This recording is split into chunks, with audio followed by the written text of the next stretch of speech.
El aprendizaje estadístico no supervisado permite identificar patrones y estructuras ocultas en datos sin etiquetas previas. Técnicas como el análisis de componentes principales y los métodos de agrupamiento como K-medias y el agrupamiento jerárquico que se utilizan para reducir la dimensionalidad y segmentar los datos. Este estudio aplica estas herramientas para simplificar variables, formar clústeres y comprender mejor las relaciones en los datos, ofreciendo una visión integral y representativa.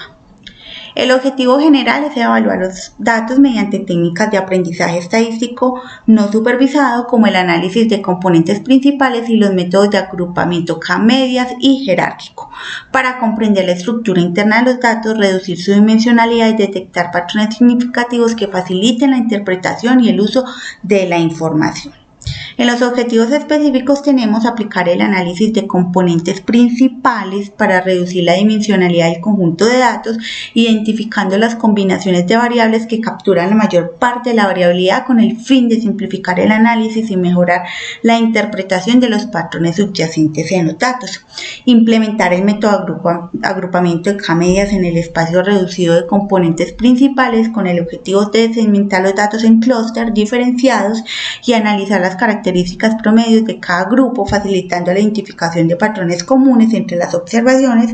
Y por último, utilizar el método de agrupamiento jerárquico para visualizar y analizar la estructura de los datos mediante un dendrograma, identificando subgrupos dentro de los clústeres, evaluando la coherencia de los segmentos formados para obtener una visión jerárquica de las relaciones entre las observaciones.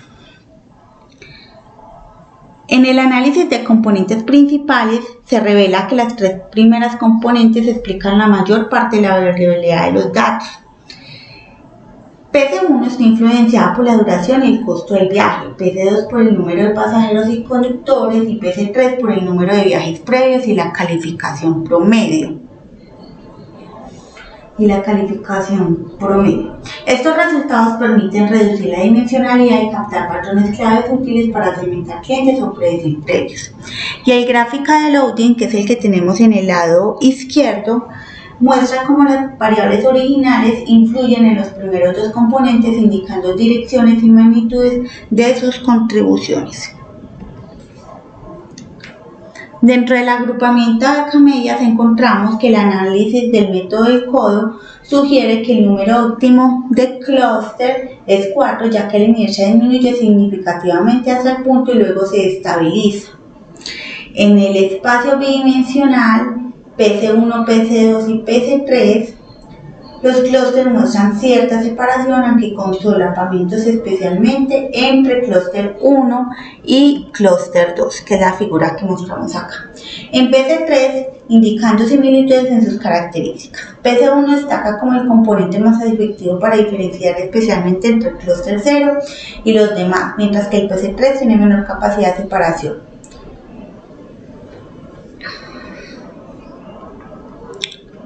Agrupamiento de K-medias y dos componentes. Bueno, el análisis muestra que los clústeres están bien diferenciados en el espacio de los dos primeros componentes principales. El clúster 0 y el clúster 3 están opuestos en PC1, indicando que este componente es clave para diferenciarlos.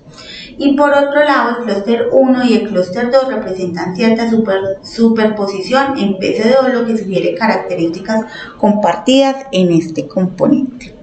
Dentro del agrupamiento jerárquico encontramos que el clúster jerárquico permitió identificar relaciones y similitudes entre las observaciones, agrupándose jerárquicamente mediante la distancia euclidiana. El dendrograma muestra cómo los datos se organizan en niveles de similitud, formando 4 clústeres bien definidos que maximizan la homogeneidad interna y la heterogeneidad externa. Dentro de las conclusiones tenemos que el análisis de los componentes principales permitió reducir la dimensionalidad del conjunto de datos, explicando el 77% de la variabilidad total con los 3 primeros componentes principales. La segmentación en los 4 clústeres obtenida mediante K-medias agrupó observaciones con características distintivas como el número de pasajeros, conductores y duración del viaje. Esto ayuda a identificar patrones de comportamiento útiles para estrategias de precio dinámicos y optimización del servicio.